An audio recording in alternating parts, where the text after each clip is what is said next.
So we're going to move on to our hands and knees first of all. We're going to go down into a shell stretch. So if you want your knees closer together, that's fine. If you've got a bump, you're going to have your knees slightly wider apart. Just gauge how far apart to have them so that you're still comfortable. And you can be all the way down at the bottom, or we can be more on our elbows, however you're comfortable. And then we are just going to go to our deep breaths. And I want you to focus getting those deep breaths into that rib cage, and particularly around the back as well. Think about the back of your ribs lifting up as you take a deep breath in and coming down as you breathe back out. So as you breathe in and you take a nice deep inhale, the belly should soften, but you should also get that full rib expansion at the bottom of your rib cage. So chest and shoulders should be nice and relaxed. And we're just taking nice, deep, full breaths in. Really trying to extend that in-breath. And let that breath get down into your belly and relax your pelvic floor. And the breath really is the key, and getting that true diaphragmatic deep breath is the key to relaxing the pelvic floor. You cannot do it without a deep breath.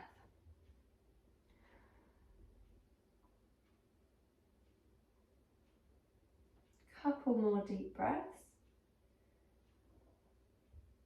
And then we're going to add a bit of movement to it. So you can either leave your legs how they are if that's how you're comfortable.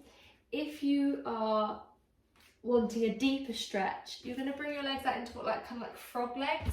So you've got your knees kind of as wide as my mat here, so it is fairly wide, and then the feet, instead of diagonally going in, you keep the feet in line with the knees. And then coming back into that is a deep stretch in the groin, so don't just whack yourself back into it. And I want you to breathe out as you rock back, in as you come forwards. And we're just focusing on that deep breath in, and the breath out is just the same as when you were static. And as you do that deep breath in, still focus on those ribs, the belly should soften, but with the movement, we should get a really nice stretch through that pelvic floor, as well as that breath relaxing the area. So breathing in to rock back, out to come forwards. And just play with where your legs are, because if you have any sort of pelvic pain, then this deep stretch could make it a bit sensitive and aggravate. So bring the knees in, that's fine. It should just feel like a nice stretch. It shouldn't be painful. If it is painful, then bring those knees in a little bit.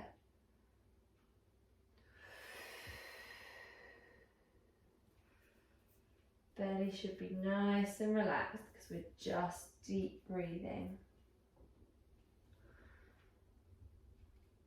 One more.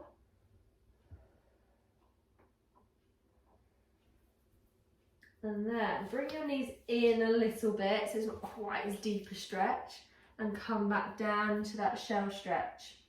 If you're a bit bored of being in this position, feel free to come up onto your elbows if it's getting a bit too much of a stretch for your knees or hips.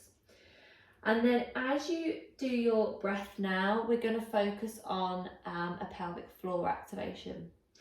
So deep breath in to relax. As you breathe out, holding in a fart, lifting up. Deep breath in, and you're going to let the fart go. Breathing out, holding in a fart, trying to draw your sit bones together.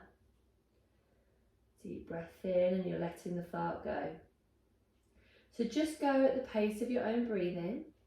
Now the reason why pelvic floor activations, good ones, where you lift and you let go, are useful if your pelvic floor is tight, is sometimes actually getting a bit of activation in a muscle can then, as you do a deep breath in, really relax it off. If you find that doing pelvic floor activations when you're tight make it worse, and it makes your back pain worse, it pulls on your you can feel a pull on your coccyx as you're doing it, then you probably just need to focus on the stretching. But for many people, actually doing pelvic floor activations can help release that off, and it does for me. Not for everyone though. A couple more with just the pelvic floor. Thinking about that, the 4 points that the pelvic floor attaches to.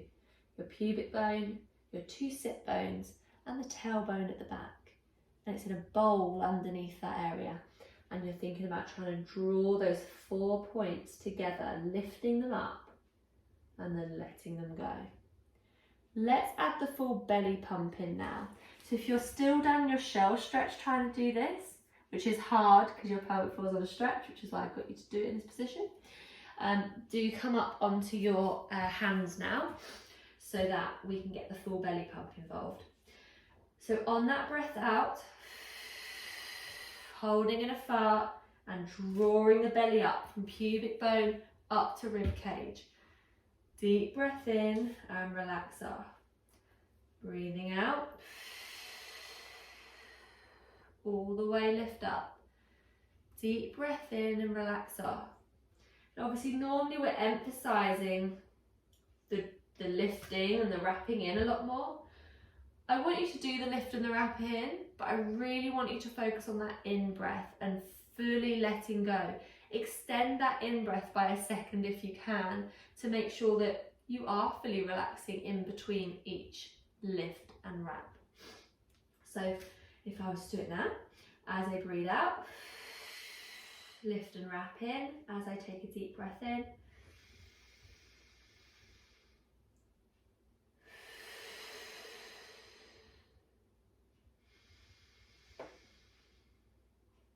so I'm really trying to extend that breath in to get that full rib expansion and let the belly soften down. Couple more belly pumps. And then we're going to try a downward dog. So you're going to tuck your toes underneath you. As you breathe out, belly pump up. And then try to stick your bum in the air. Bring your head between your arms. You can have your knees soft, you don't need them locked out. Most people can't have knees completely locked out in a downward dog, so hamstrings would restrict us. And then I want you to try and take some breaths in this position. If you're pregnant and your belly feels super heavy, or you're earlier postnatal and this just isn't comfortable, then you might just do one breath and then just come down and rest, take a couple of breaths here. When you're ready to go again, you're going to breathe out, belly pump in and come up. Now when you're in the downward dog, you are going to keep your belly drawn in. You're not going to fully let it go because we're in quite a bizarre position.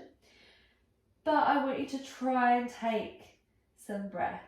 They won't be as deep as they are if you are down on your knees. But just try and get a few breaths going. It's a lovely position to relax other areas of our body where there might be tension. So come down out of it as you need. One more. We'll hold for a few seconds if you can.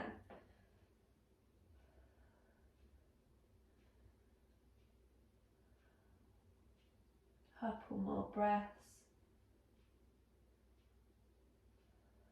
And coming down. Okay, we're going to work this upper back a little bit and have a nice stretch in the upper back. So untuck your toes so they're nice and relaxed. And then we're going to do a corkscrew movement. So one hand on your head, trying to twist up to the ceiling, and then bringing the elbow down to your hand. Twisting up, twisting down. Now find where your breath helps you the most.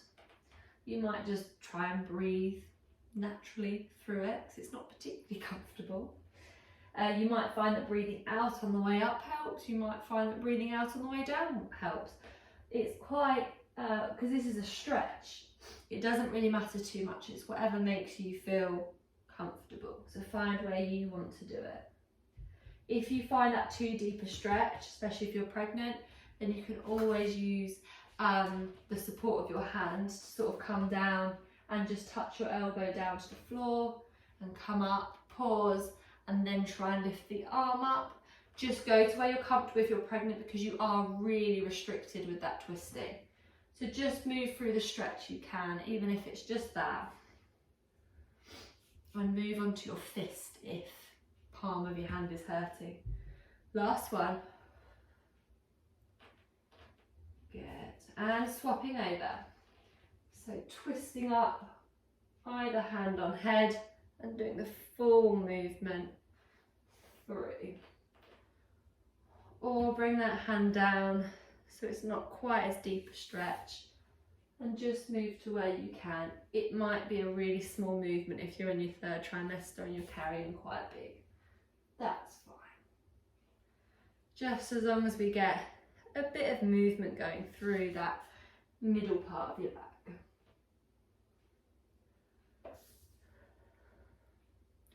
Last one. Lovely.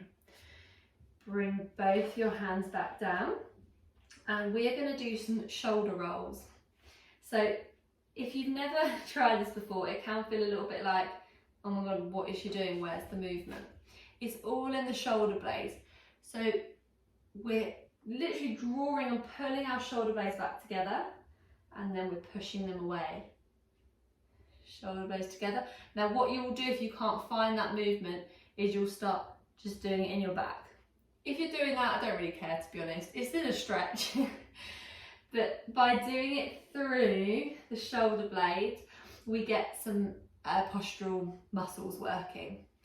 If you find that movement of the up and down, try going round in circles. So you're bringing your shoulders up to your ears, pulling them back, and then coming round. You can go both directions. Body awareness is so important, and lots of people don't even know some of the movements that their body can do. But I'm not too worried about this being a rigid, oh, I need to go in this direction. And if you are kind of doing this, I don't mind too much. I'm kind of arching in your back instead of moving. As long as you are feeling like you're working muscles around your shoulder and in your upper back.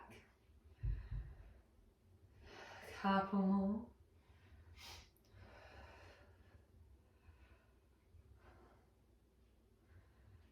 And relax. Okay, we are going to do a little bit of standing, but I promise it's not that bad. So, have a stand up for me. We are going to do, again, it's another stretch.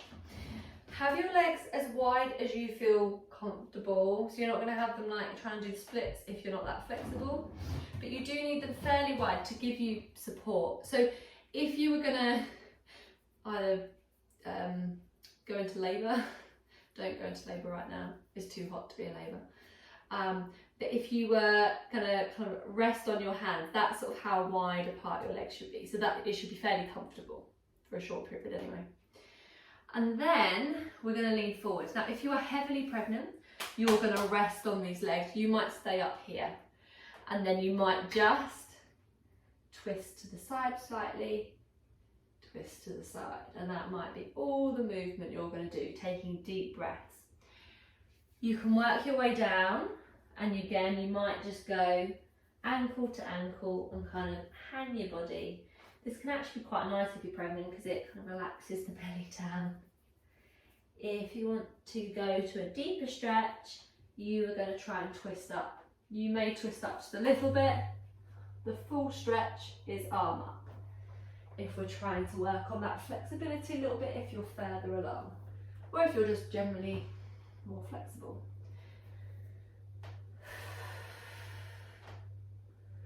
So deep breath in as you come over, breathing out to raise the arm up.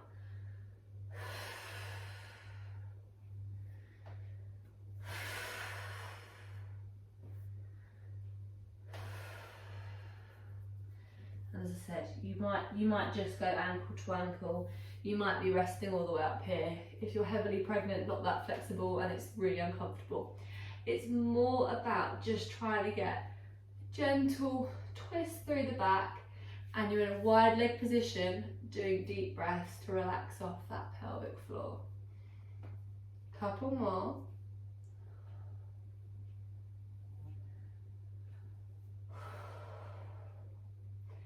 And then come back up into standing. The next exercise we're going to do requires a chair or a sofa, just something to put your leg up onto. It might just be a step. If you are pregnant or you know that you've got terrible balance, hold on to something would be my suggestion. But what we are going to do, I'm going to move this so I don't fall, make sure it doesn't slip. If you don't have anything, then you can just do this with your foot on the floor. It's just a deeper stretch of your leg up. So we're going to lean in and push back out. So the leg that is raised, you're going to bend that knee and come back up to the top. Deep breaths, breathing in, breathing out. Now you might just want to focus on a full relax, so just a diaphragmatic breath. If you are very close to giving birth, you're just going to really want to practice relaxing in these positions.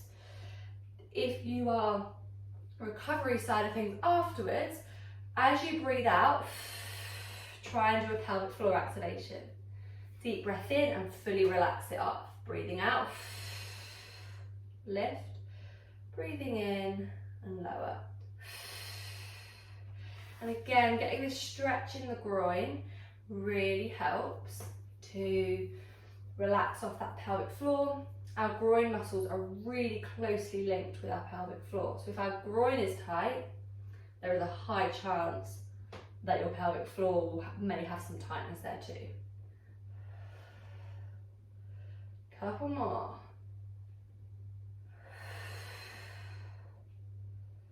Last one. And we're going to swap over. I'm going to be facing the wrong way.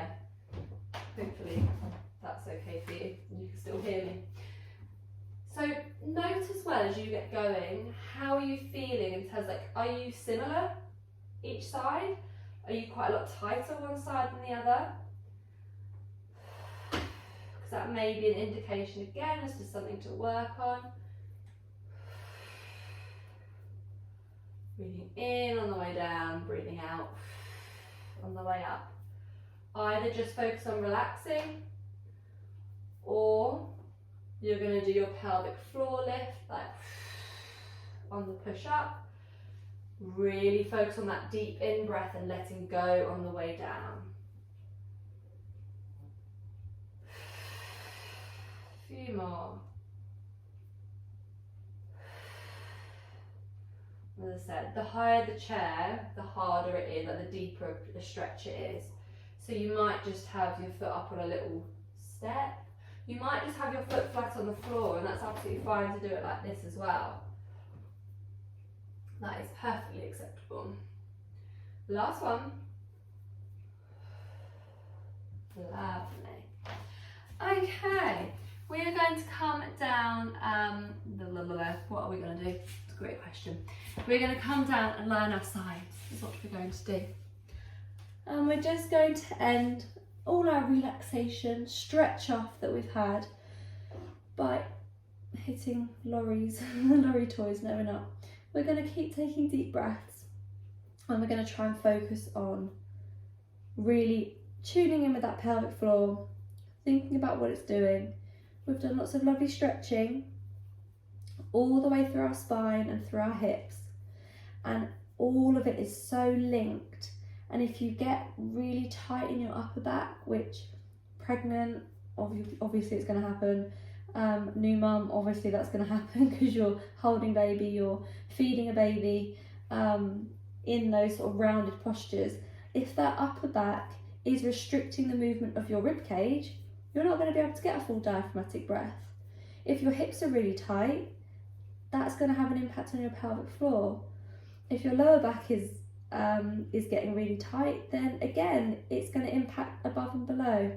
So it's really important that if you are getting back pain, pelvic pain, you're struggling with any sort of pelvic floor dysfunction, that you do kind of work on all the different areas and not just do pelvic floor squeezes, because it doesn't tend to work. You have to look at the whole system because it all needs to function and work together. A couple more deep breaths. And then I'm going to get you to pop the base of your hand on your tailbone. If anyone else is in the room, just tell them that you're being told to do this. And then drop your middle finger backwards and it will land on your perineum, or should do. But in the vast majority, that's the average length till the perineum. And then keep doing your deep breaths and then just poke it a little bit. How does it feel? Does it feel soft? Is there any sort of tightness there? Does it hurt at all? That's externally the closest we can get to your pelvic floor. And so it should feel soft. There should be some springiness to it because we want muscle bulk there. We need muscle there, otherwise we've got nothing to lift. You will have a muscle there.